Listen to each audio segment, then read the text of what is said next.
Senhor, seja com todos vós, irmãos. Quero convidá-los a abrirem a palavra do Senhor em Romanos capítulo 1. Hoje vamos dar uma pausa na exposição do Evangelho de João para examinarmos o texto de Romanos capítulo 1.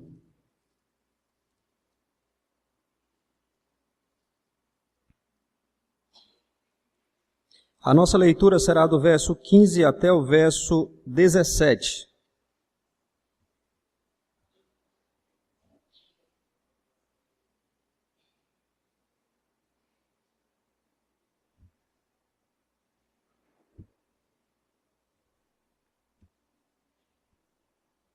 Romanos capítulo 1, do 15 ao 17.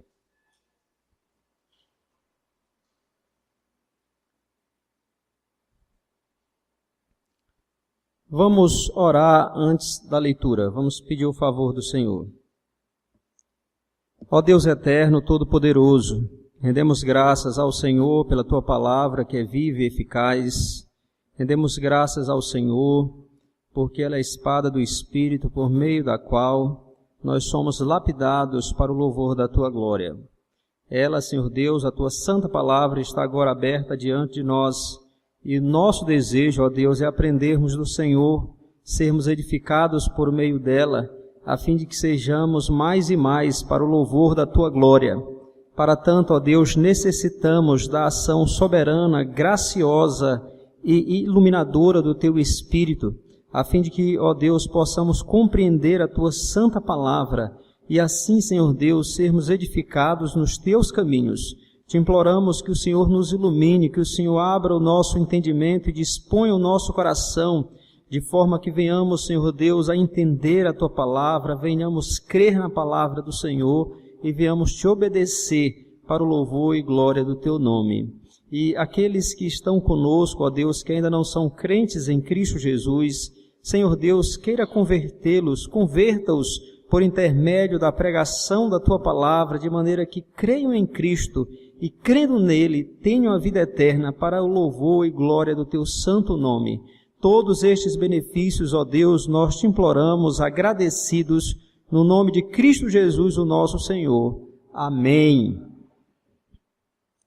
Romanos capítulo 1, a partir do versículo 15, nos diz assim: Por isso, quanto está em mim, estou pronto a anunciar o Evangelho também a vós outros em Roma, pois não me envergonho do Evangelho, porque é o poder de Deus para a salvação de todo aquele que crê, primeiro do judeu e também do grego, visto que a justiça de Deus se revela no Evangelho de fé em fé, como está escrito, o justo viverá por fé.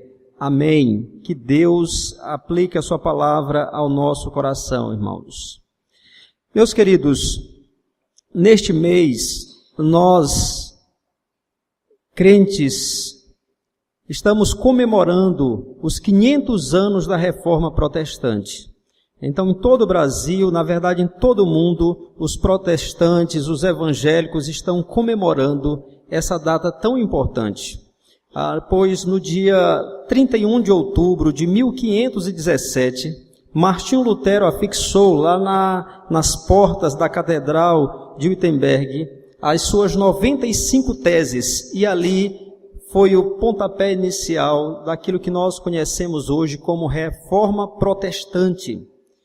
E esse foi um evento grandioso, de maneira que em todo o Brasil, na verdade no mundo, especialmente ocidental, nós estamos comemorando esse grande evento, essa obra de Deus. Ontem mesmo, aqui em Teresina, houve um grande evento da Igreja Batista, passou também no jornal um grande evento que aconteceu no Rio de Janeiro, a nossa igreja, a Igreja Presbiteriana, comemorando essa data. E por que, irmãos, nós comemoramos essa data? porque de fato, meus queridos, a reforma protestante foi um grande avivamento realizado por Deus. A grande figura da reforma protestante não foi Martinho Lutero, nem Zwinglio, nem Calvino. Grandes nomes, sim, da reforma protestante, mas não são eles os grandes nomes. O grande nome é do Deus soberano que usou estes e outros homens para promover um grande avivamento, para levar o seu povo de volta para as Escrituras, para a adoração verdadeira, para ver e contemplar novamente a glória do nosso único mediador, o Senhor Jesus Cristo. Então esse foi um grande evento que afetou vários países e atingiu as mais diversas áreas da sociedade ocidental. E mais do que isso, até hoje, 500 anos depois, nós ainda sentimos os efeitos daquele grande avivamento, de maneira que é oportuno que nós comemoremos aquilo que Deus fez há 500 anos.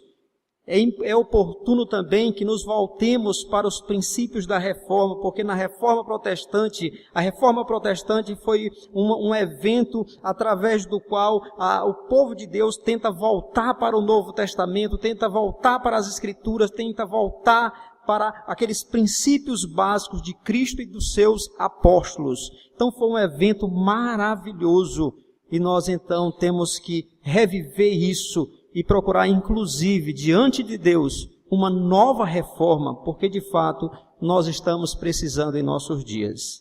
E, meus queridos, para essa reforma protestante realmente se efetivar, Deus usou vários fatores políticos, fatores sociais, e de maneira muito especial, Ele usou esse texto que nós lemos, especialmente o versículo 17, para transformar a vida de Martinho Lutero, para que ele entendesse realmente como é que Deus salva o pecador e assim, de fato, ele fosse e lutasse contra aquilo que estava errado na sua época. Então esse texto ele é maravilhoso. Eu queria olhar com os irmãos esse texto e percebermos como de fato o Evangelho, é isso que o texto diz, é poder de Deus, porque através desse texto Deus transforma a vida de um homem e a vida de sociedades inteiras pelo poder do Evangelho do nosso Senhor e Salvador Jesus Cristo. E sobre esse texto, irmãos, eu queria destacar alguns fatos sobre o Evangelho. O Evangelho, que é exatamente a boa notícia de salvação. O Evangelho é exatamente aquela mensagem que nos conta as boas novas, ou seja, que o eterno Filho de Deus, que é Deus igual ao Pai, que é Deus igual ao Espírito Santo, da mesma essência, tem os mesmos atributos e a mesma glória, se fez como um de nós, com exceção do pecado. Viveu e morreu no lugar de pecadores, ressuscitou ao terceiro dia para que pecadores fossem justificados, subiu ao céu, agora está governando sobre tudo e sobre todos. Essa é a mensagem do Evangelho. Quem crê será salvo, quem não crê será condenado.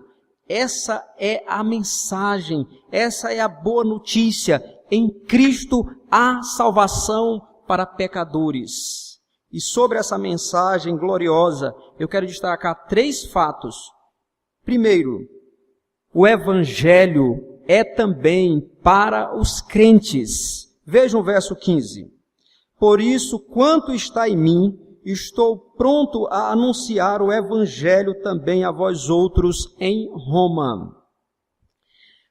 O apóstolo Paulo aqui está escrevendo aos romanos, é claro, e essa carta, ela é considerada por muitos estudiosos como sendo o 5º evangelho, porque aqui o apóstolo Paulo faz uma exposição do evangelho de Cristo, de como Deus salva o pecador, e ele faz essa exposição maravilhosa de tal maneira que esse texto é considerado como se fosse o 5º. Nós temos Mateus, Marcos, Lucas e João, e alguns dizem, e Romanos, porque de fato é uma exposição de como Deus salva pecadores como eu e vocês.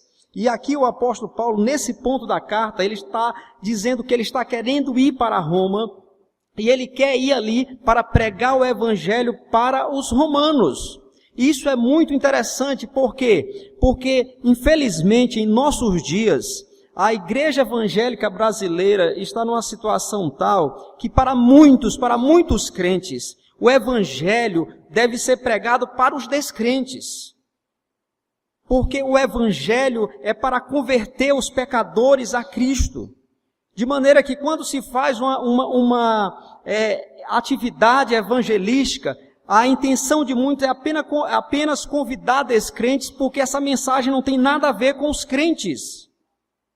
Porque para essas pessoas, o evangelho é como se fosse a porta de entrada do reino. A pessoa se converte ao Senhor Jesus Cristo por meio do evangelho, e daí então ela não precisa mais de evangelho, ela precisa de doutrina, como se o evangelho não fosse doutrina. Isso está completamente errado. Vejam que o apóstolo Paulo diz que ele está disposto, pronto a ir à cidade de Roma, para pregar o evangelho aos romanos. Ele não diz assim, estou pronto a anunciar o evangelho também com vocês. Eu estou indo para com vocês a gente sair e pregar o evangelho para os descrentes. Não, ele está dizendo, eu estou pronto a ir até aí para pregar o evangelho para vocês. O evangelho deve ser pregado sim para o descrente, como nós vamos ver aqui. E todos nós que estamos aqui, que somos crentes em Cristo Jesus, nós fomos convertidos por meio do evangelho. Mas todos os dias nós precisamos desse evangelho. Veja que por isso é que ele diz que ele está pronto a anunciar também para aqueles crentes o evangelho de Cristo. Porque através do evangelho, meus irmãos, nós conhecemos mais e mais acerca de quem é o nosso Redentor, quem é o Senhor Jesus Cristo. Através do evangelho é que nós conhecemos e sabemos mais e mais o que foi que ele fez, a grandiosidade da sua obra, como foi uma obra grandiosa, única, maravilhosa. Nós conhecemos isso através do evangelho. E mais ainda, o evangelho nos dá princípios importantíssimos para aplicarmos a nossa vida, para aplicarmos no nosso casamento, para aplicarmos nos relacionamentos cristãos. Vejam, por exemplo, como os apóstolos usaram o evangelho. O apóstolo Paulo, escrevendo aos Efésios, ele vai falar de casamento, vai falar sobre os papéis de marido e mulher. E ali, quando ele está falando no capítulo 5, ele vai dizer, maridos, amai a vossa esposa como Cristo amou a igreja, assim mesmo se entregou por ela. Ele vai dizer que assim como Cristo cuida da sua igreja, os maridos devem cuidar da sua esposa. Então, é pegar o evangelho e aplicar ao casamento.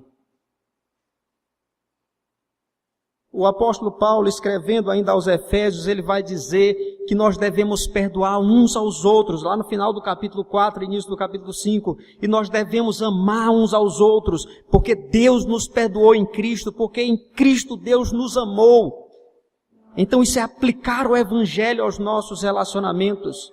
O apóstolo Paulo, escrevendo aos romanos, porque estava havendo um problema naquela igreja, lá no capítulos 14 e 15, em que existiam crentes que tinham mais conhecimentos, crentes que tinham menos conhecimento, e isso estava dando problemas.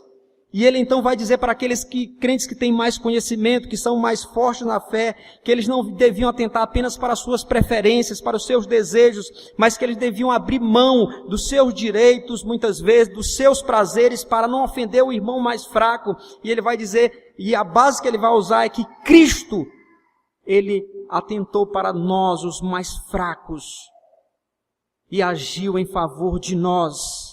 E assim nós devemos agir em favor dos nossos irmãos mais fracos. Então vejam, é aplicar o evangelho à vida. O apóstolo Paulo estava fazendo uma grande coleta de ofertas para levar para os crentes da Judeia, que estavam passando por grandes necessidades. E ele então faz um apelo aos coríntios no sentido de que eles contribuam também para ajudar aqueles irmãos carentes. E um dos argumentos do apóstolo Paulo é dizer o seguinte, nós sabemos, vocês sabem a graça de Cristo, Ele que era rico, se fez pobre por nós, para que nós nos tornássemos ricos. Então ele está mostrando como Cristo, ele abriu mão das suas riquezas, ele se tornou como um de nós, com exceção do pecado. Aquele que é o Senhor do universo se torna alguém que não tem onde reclinar a sua cabeça, para que nós pudéssemos ter uma riqueza eterna. Então o que é eu colocar agora a minha mão no bolso e ajudar o meu irmão que está em necessidade? É esse o argumento de Paulo, é aplicar o Evangelho. Então, meus irmãos, isso nos ensina que nós devemos viver à luz do Evangelho. Que toda a nossa vida, o nosso casamento, o nosso relacionamento de uns para com os outros, a maneira como nós lidamos com o dinheiro, nós devemos viver em obediência à palavra e à luz do Evangelho. O Evangelho é que tem que nos motivar a cada dia a viver uma vida cristã autêntica, uma vida cristã de piedade, de santidade. É o Evangelho que deve nos motivar a tudo isso.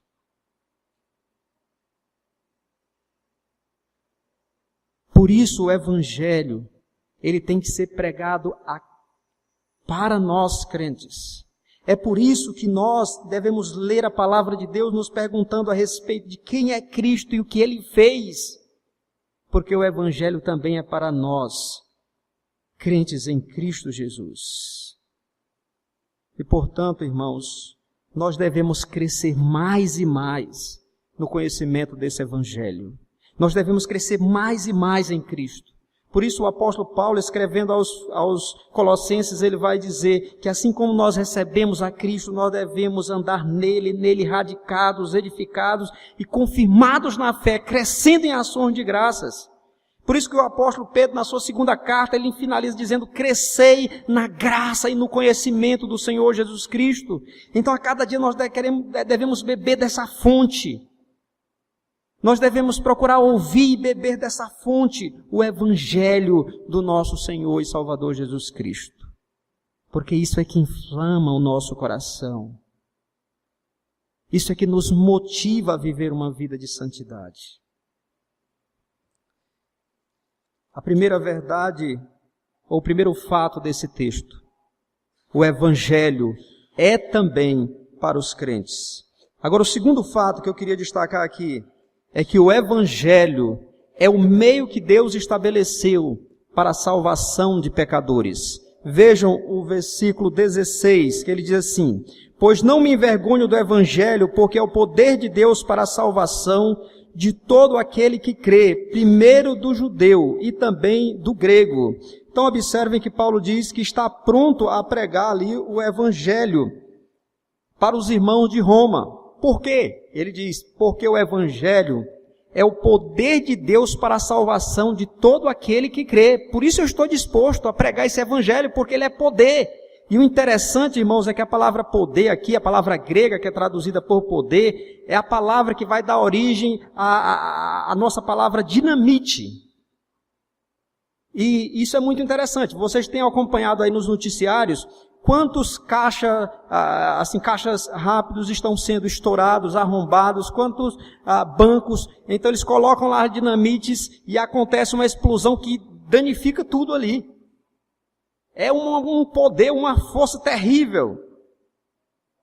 O Evangelho é o poder de Deus, não para a destruição, mas para a salvação. Isso se evidenciou de maneira clara na Reforma. Vejam que o Evangelho causou uma transformação na Europa e atingiu países em vários lugares do mundo, além da Europa. Foi uma explosão do poder de Deus, o Evangelho do nosso Senhor Jesus Cristo. Essa é uma mensagem grandiosa, poderosa. A mensagem do Evangelho. Desde que o homem caiu no pecado, o homem tem tentado estabelecer o seu próprio meio de salvação. E independente da maneira, do meio que o homem estabelece para se salvar, sempre vai redundar numa forma de salvação. Salvação pelas obras. Se você pegar todas as religiões do mundo, imagine aí, todas as religiões do mundo, você pode dividi-las em dois blocos. O bloco daqueles que acertadamente creem que a salvação é pela graça mediante a fé. E aí está o cristianismo bíblico. E todas as demais religiões acreditam numa salvação pelas obras. Que o homem pode fazer caridade, fazer isso, aquilo, outro, e pelos seus próprios méritos pode alcançar a salvação. Isso é um erro terrível. Porque a palavra de Deus nos mostra que o meio que Deus estabeleceu para salvar pecadores é o Evangelho de Cristo. É aquilo que Ele fez por meio de Cristo e agora é anunciado pela sua igreja. Vejam que Ele diz que é o poder de Deus para a salvação de todo aquele que crê. É o Evangelho. Paulo, escrevendo aos Coríntios, ele vai dizer que aprove a Deus salvar os que creem pela loucura da pregação. É pela pregação da palavra. E a reforma protestante foi exatamente uma volta a isso. Porque naquele tempo, o que se pregava era uma salvação pelas obras. Inclusive, naquela época, eles acreditavam nas relíquias, que você comprando às vezes um pedaço de madeira, um prego que eles diziam que tinham sido da cruz de Cristo, um pedaço de osso que eles achavam que era de um apóstolo, eles achavam que isso, comprando aquilo, você poderia ser salvo. E depois vieram os pregadores de relíquias, aqueles que, na verdade, indulgências, que eles anunciavam: se você comprar aqui o perdão dos seus pecados, é o dinheiro caindo aqui no gasofilácio, a alma do seu parente saindo lá do inferno, e você pode então comprar ainda em vida também a sua salvação. Então uma pregação totalmente contrária às Escrituras, em que o homem é salvo pelos seus méritos, pelas suas obras, e isso não é verdade. Porque a palavra de Deus, tanto aqui em Romanos, quanto lá em Gálatas, vai dizer que nenhum homem é justificado pelas suas ações, pelas suas obras. Nós só somos salvos pela graça de Deus em Cristo, pela fé no Senhor Jesus Cristo. Como a palavra de Deus nos diz, que nós somos salvos pela graça mediante a fé. Isto não vem de vós para que ninguém se glorie. Não vem de obras para que ninguém se glorie, mas é um dom de Deus. A palavra de Deus nos diz isso. O meio que Deus estabeleceu para a salvação de pecadores é o Evangelho. E esse Evangelho é poderoso para salvar pecadores. Isso significa o quê, irmãos, para nós? Para nós significa que o que nós temos é uma mensagem grandiosa, poderosa, e que nós devemos anunciar. Nós devemos entender que nós temos, meus queridos, nós fomos capacitados por Deus. Nós temos o Espírito Santo, que é o próprio Deus habitando em nós. Quando o Senhor Jesus Cristo prometeu o derramado do Espírito Santo, Ele vai dizer: vocês serão revestidos de poder ao descer sobre vós o Espírito Santo. Então sereis minhas testemunhas em Jerusalém, na Judéia, em Samaria e até os confins do mundo. Vocês vão receber poder. Então nós temos o Espírito Santo. Nós temos o Evangelho, que é essa mensagem. E nós devemos então anunciá-la. Porque sem essa mensagem não há salvação.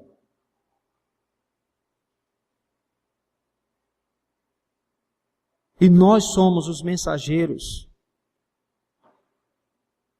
Nós estamos passando uma crise tão grande, meus irmãos, em nosso país, vocês bem sabem. Uma crise política, uma crise moral, em que nós estamos vendo as nossas lideranças corrompidas, as diferentes camadas do governo, as instituições públicas tomadas pela corrupção. Nós vemos a imoralidade, a indecência tomando conta do nosso país. E, simultaneamente, nós vemos também o número de evangélicos crescendo. Isso parece muito contraditório. Porque se o povo de Deus está crescendo, mas, simultaneamente, a corrupção e a imoralidade também, tem algo errado. E o que está errado é que nós, como povo de Deus, não estamos vivendo como deveríamos viver à luz desse Evangelho e não estamos pregando esse Evangelho como nós devíamos pregar. Cada pessoa para quem nós pregamos esse Evangelho, que se converte ao Senhor Jesus Cristo, é menos uma pessoa a viver de acordo com os padrões desse mundo. Agora imagine o povo de Deus pregando poderosamente este evangelho aqui nesta nação. O que poderia acontecer? Veja o que foi que aconteceu no primeiro século, quando a partir de 120 pessoas, especialmente 11 homens que eram os apóstolos, eles começam a pregar o evangelho, eles transtornam o mundo, porque o evangelho é o poder de Deus. Pense no tempo da reforma, começa ali, tem antes de Lutero, já tem algumas pessoas que, como John Wycliffe, John Hus, eles estão pregando antes, outros movimentos, depois vem Lutero, depois aí em seguida Zwinglio, Calvino e muitos outros. Começam a pregar o evangelho, a Europa é impactada com aquilo. Sociedades são transformadas pelo poder do evangelho, de maneira que o evangelho chegou até nós aqui, como resultado disso.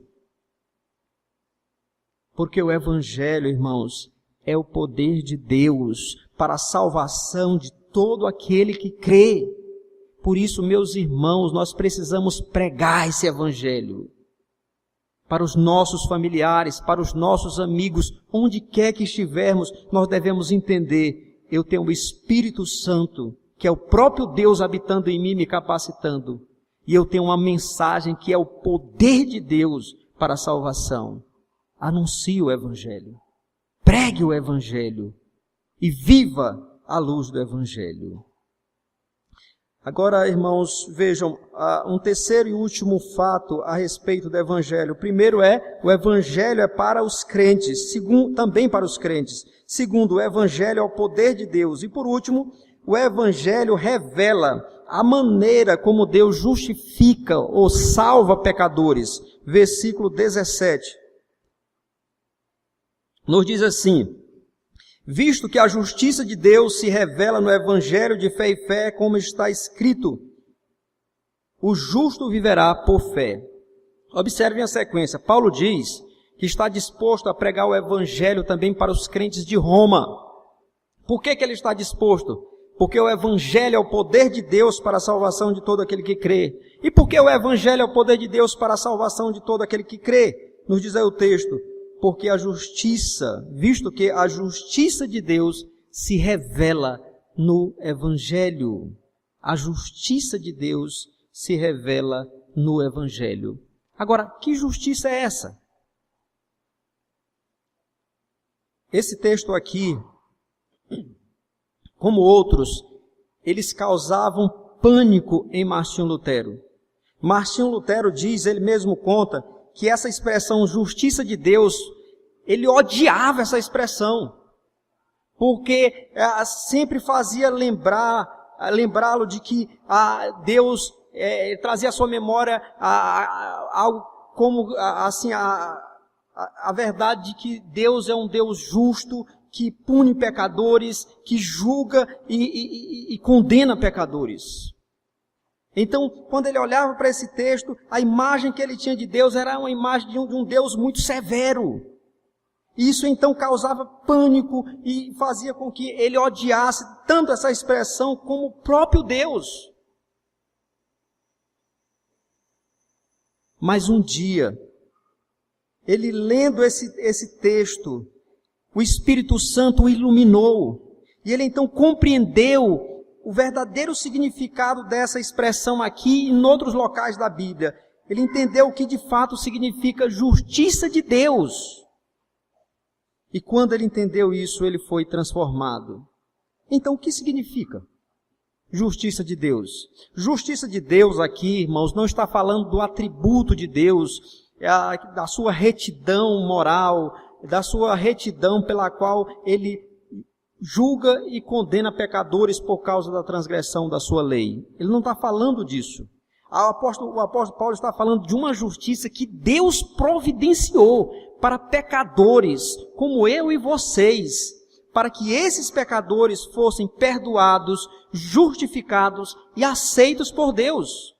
Se você for um pouquinho à frente aí em Romanos, no capítulo 3, verso 9, você vai ver a partir do verso 9, que a palavra de Deus vai mostrar qual é a situação do homem depois que ele caiu no pecado. Vejam aí comigo no capítulo 3, a partir do verso 9, que diz assim, que se conclui: temos nós qualquer vantagem? Não, de forma nenhuma, pois já temos demonstrado que todos, tanto judeus como gregos, estão debaixo do pecado, como está escrito: não há justo, nenhum sequer, não há quem entenda, não há quem faça, não há quem busque a Deus, todos se extraviaram, a uma se fizeram inúteis, não há quem faça o bem, não há nenhum sequer. Então ele diz que não há justo, não há justo diante de Deus. Então o que isso significa? Que depois da queda, todos os pecadores se tornaram injustos diante de Deus, se tornaram réus diante de Deus. Agora, para que Deus, Ele então tenha comunhão com pecadores, para que Ele salve pecadores, é necessário que Deus providencie uma justiça para eles, porque nós, pecadores, não podemos estabelecer uma justiça. Todas as nossas obras são manchadas pelo pecado e por isso imperfeitas. E nós não podemos ter uma justiça perfeita diante de Deus. Então, para Deus salvar, Ele precisava exatamente providenciar uma justiça para pecadores injustos. E Ele faz isso em Cristo. Em Cristo, Ele providencia uma justiça, porque o Senhor Jesus Cristo, o eterno Filho de Deus, se faz como um de nós, com exceção do pecado. Ele vive uma vida de obediência perfeita à lei de Deus. Ele satisfaz a lei em tudo, cumpriu tudo acerca da lei, até as mínimas coisas. E ainda sofreu a maldição da lei, morrendo na cruz do Calvário. E através assim da sua obra, Ele conquistou uma justiça, que agora Deus atribui essa justiça ao pecador, e em virtude dessa justiça de Cristo, Ele perdoa e aceita esse pecador como justo diante de si. Deixe-me dar uma ilustração. Imaginem que isso aqui é o pecador. Quando Deus olha para o pecador, o que Ele vê? Um injusto, um réu que merece a condenação eterna por causa dos pecados dele. Mas Deus quer salvar esse pecador em virtude do seu grande e infinito amor. Então o que é que Ele faz? Ele pega aquilo que Cristo fez, imagine isso aqui como a obra de Cristo. A sua obediência perfeita à lei de Deus e a sua morte perfeita que satisfez plenamente as exigências da lei. Então aqui está a obra perfeita de Cristo. Então quando Deus quer salvar um pecador, Ele pega isso que Cristo fez, considera como sendo do pecador, e em virtude disso que Cristo fez, Ele perdoa esse pecador, Ele declara esse pecador justo e aceita-o em sua presença. E essa foi uma doutrina central da Reforma Protestante, que é uma doutrina central da Palavra de Deus. Ou seja, que nós somos salvos não em virtude daquilo que nós fazemos ou deixamos de fazer, mas nós somos salvos em virtude daquilo que Cristo fez em nosso lugar, em lugar de pecadores.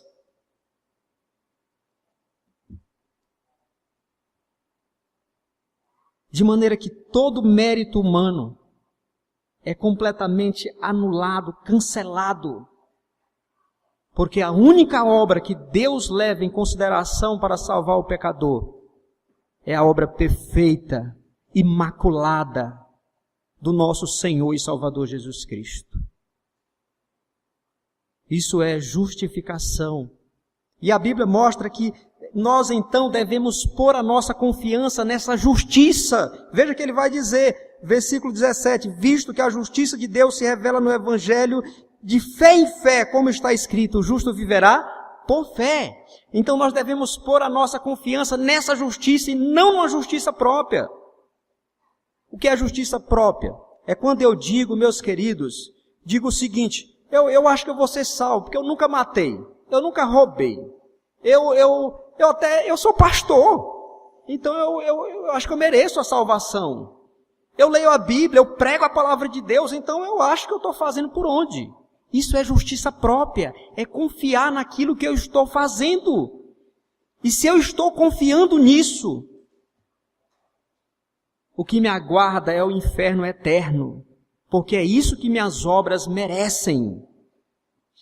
Mas se eu confio na justiça de Cristo, naquilo que Ele fez por mim, então o que me aguarda é o céu, é a glória, é a comunhão eterna com Deus. É isso que me aguarda. Por isso o apóstolo Paulo, escrevendo aos Filipenses, ele vai dizer o seguinte, ele vai, depois de descrever tudo aquilo que um judeu gostaria de ter, todos os seus privilégios que ele tinha, ele diz que considerou todos esses privilégios como esterco para ganhar a Cristo e ser achado nele, não tendo uma justiça própria, mas a justiça que procede de Deus, mediante a fé, que é essa justiça de Cristo. Então nós somos salvos, ou o pecador é salvo, não por aquilo que ele faz ou deixa de fazer, mas por aquilo que Cristo fez, que é a obra perfeita. Isso então tem lições importantíssimas para a nossa vida. Mas antes de olhar para as lições disso, irmãos, eu queria que vocês ouvissem como isso mudou a vida de Martinho Lutero. Ele mesmo conta, olha o que ele diz, ouçam, ele diz assim, finalmente pela misericórdia de Deus, meditando de dia e de noite, consenti com o contexto das palavras, a saber, porque no Evangelho é revelada a justiça de Deus, uma justiça que é do princípio ao fim, é pela fé, como está escrito, o justo viverá pela fé. Então comecei a entender que a justiça de Deus é aquela pela qual o justo vive por um dom de Deus. Em outras palavras, pela fé. Este é o significado. No Evangelho é revelada a justiça de Deus, isto é, a justiça passiva, com a qual Deus misericordioso nos justifica pela fé, como está escrito, o justo viverá pela fé. Foi quando senti como se tivesse nascido de novo e entrado no paraíso por portões abertos. Aqui me foi mostrada uma face completamente diferente da Escritura. Com base nisso, percorri outra vez de memória outros textos das Escrituras e exultei na minha palavra amabilíssima com um amor tão grande quanto o ódio com o qual antes eu havia odiado a justiça de Deus. Portanto, aquela passagem em Paulo tornou-se para mim verdadeiro portão para o paraíso. Então, quando ele leu esse texto, o Espírito Santo iluminou e ele entendeu que não era pelas penitências, por as regras que ele tentava obedecer, que ele seria salvo, mas pela obra perfeita de Cristo. Então, uma paz imensa inundou seu coração e ele sentiu-se como que entrando no céu por portões abertos. Este é o Evangelho do Senhor Jesus Cristo. Que Evangelho maravilhoso, que nos liberta da escravidão das obras, que nos motiva sim a viver uma vida de boas obras, que nos motiva sim a viver uma vida de santidade, que nos motiva sim a viver uma vida de piedade, que nos motiva sim a rejeitarmos o pecado e odiarmos o pecado, mas não para sermos salvos, mas por entendermos que nós somos salvos pela justiça de outro que morreu na cruz do Calvário.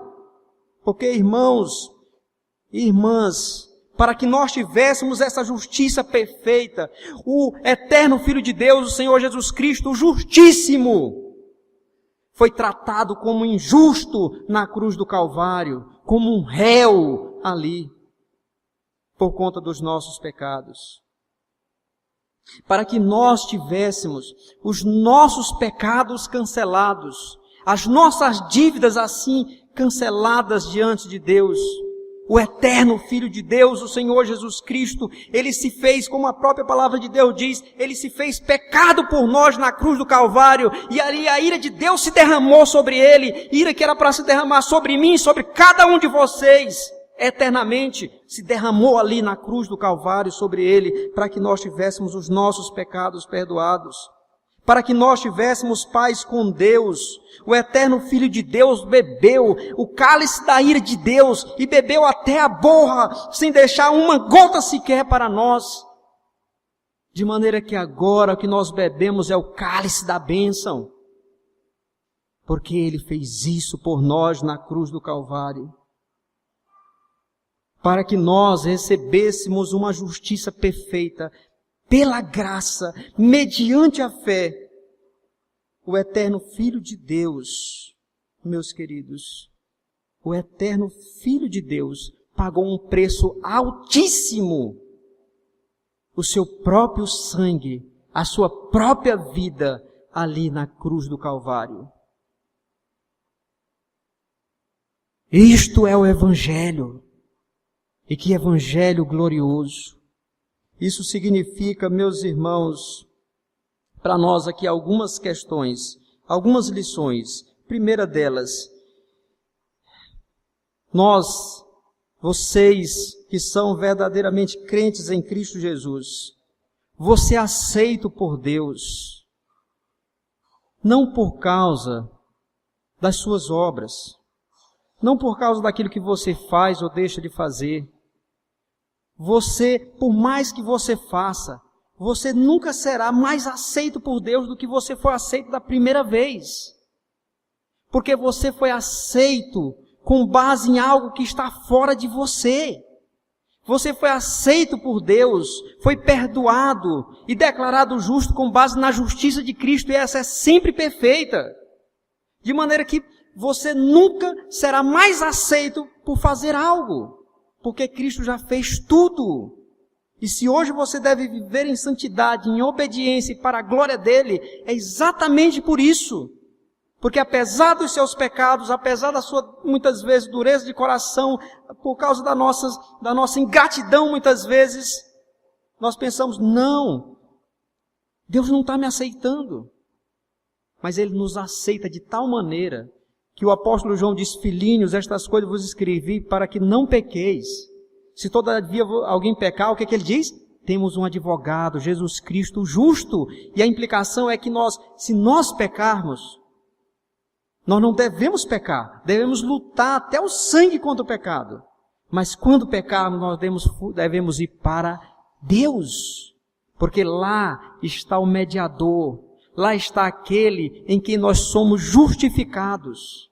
Lá é onde nós temos o perdão e a solução de todos os nossos pecados. Que coisa maravilhosa, irmãos. Outra coisa que nós aprendemos é quão nós devemos ser gratos a Cristo. Meus irmãos, o quanto nós devemos ser gratos a Cristo.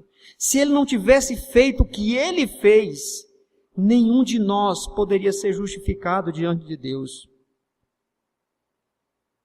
E todos nós pereceríamos, sem exceção. Mas porque Ele fez o que fez, agora, meus queridos,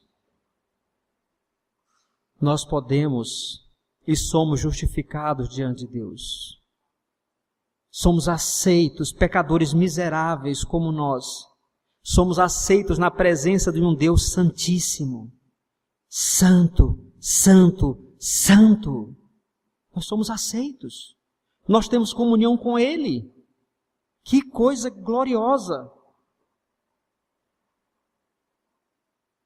E ainda, irmãos, nós devemos entender, ouçam bem, que evangelizar, a partir desse texto e disso que nós ouvimos, evangelizar não é dizer para as pessoas, Jesus te ama. Não é isso. Isso não é evangelismo. Isso não é evangelho. Evangelho é dizer quem é Cristo, o que Ele fez e como nós somos beneficiados por meio da sua obra. É mostrar para as pessoas que Jesus Cristo é o eterno Filho de Deus, que é Deus igual ao Pai e ao Espírito, que se fez homem, se fez como um de nós, com exceção do pecado, que viveu uma vida de sofrimento, de obediência perfeita, morreu na cruz, foi condenado na cruz para que nós pudéssemos ser absolvidos diante de Deus.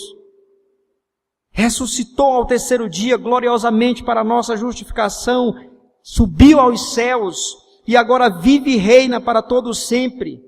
Quem nele crê será salvo. Quem não crê será condenado. É essa a mensagem que nós temos que anunciar.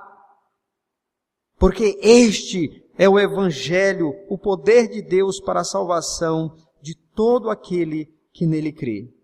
E se você não é crente em Cristo Jesus, por favor, ouça com atenção. Esse texto nos mostra que nem você, nem ninguém pode ter os seus pecados perdoados, pode ser aceito diante de Deus, pode ter a vida eterna. Esse texto nos ensina que você não pode nada dessas coisas sem Cristo. Esse texto nos ensina que por mais que você faça, por mais que você dê esmolas, por mais que você ajude o próximo, por mais que você tente ser uma boa pessoa, você não vai poder se salvar. Porque por melhores que sejam as suas obras aos seus próprios olhos e aos olhos dos outros, elas não passam, como a própria Bíblia diz, de trapos de imundícia.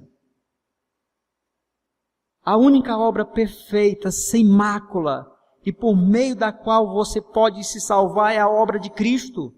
Por isso, corra para Ele, creia nele. Buscai o Senhor enquanto é tempo. Procurai-o enquanto você ainda pode achá-lo. Porque só nele você pode ter salvação. Então arrependa-se dos seus pecados. Se você acredita e ainda confia em santo A, santo B ou C, se você ainda acredita e acha que uma determinada religião vai lhe salvar, abandone isso. Se você acha que as suas obras são boas e que de alguma maneira vão lhe levar ao céu, por favor, abandone isso. Esse caminho é um caminho de morte. A Bíblia diz: nenhum homem será salvo pelas suas próprias obras, mas única e exclusivamente por Cristo. Então arrependa-se dos seus pecados, creia nele e você será salvo. Faça isso. Ah, irmãos, que Deus nos inflame, que Deus inflame o nosso coração com essas verdades do Evangelho. Verdades essas que inflamaram o coração dos apóstolos de maneira que eles transtornaram o mundo. Inflamaram o coração dos reformadores, de muitos outros homens e também de mulheres que afetaram a sociedade ocidental. Que Deus faça isso, porque hoje nós também estamos precisando de uma reforma. Que Deus inflame o nosso coração com o seu Evangelho, de maneira que nós sejamos testemunhas fiéis do Senhor e anunciemos a palavra do Senhor e vivamos à luz do Evangelho, ainda que tenhamos que morrer por isso. Que Deus assim nos abençoe.